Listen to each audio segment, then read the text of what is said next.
paratroops joined the glider-borne units. Day after day and night after night, the Air Forces went out. The signal is given and the paratroops pour out of the planes as fast as they can.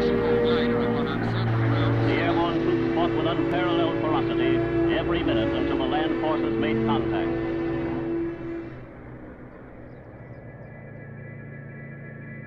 The Royal Enfield Flying Flea is the most fantastic story. Imagine these motorcycles that could be parachuted behind enemy lines. Nothing else had happened like that before, and it's something that's now ingrained in both motorcycling and airborne forces history. This is such a different story that hasn't been told before. This little lightweight motorcycle that was used to be parachuted from the aircraft to help support the troops, both in frontline combat and also in moving messages around the battlefield.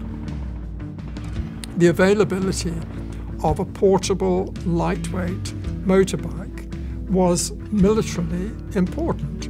And the fact that although they weren't going tremendously fast, they were quite fast enough for army purposes. So very early on, the idea was to actually issue bicycles to these paratroopers. They would jump with a bicycle attached to them, when on the ground, unfold the bicycle and cycle into the target area. Of course, bicycles are slow, it makes the rider vulnerable, and nobody wants to jump out the back of an aircraft with a bicycle attached to them. Industry needed to step up to the mark, and that's where companies such as Royal Enfield really filled the void.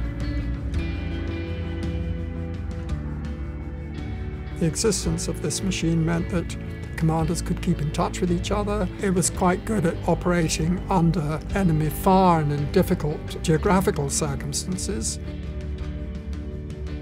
Because the Flea was so lightweight and could work so well in all terrains, they were able to get through where perhaps heavier vehicles wouldn't.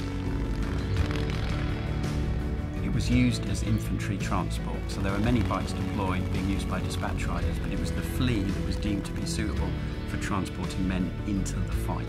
Heavier units such as artillery made extensive use of jeeps, but for those infantry battalions on the ground, it was the Flying Flea that enabled a large body of men to be able to advance rapidly to engage the enemy.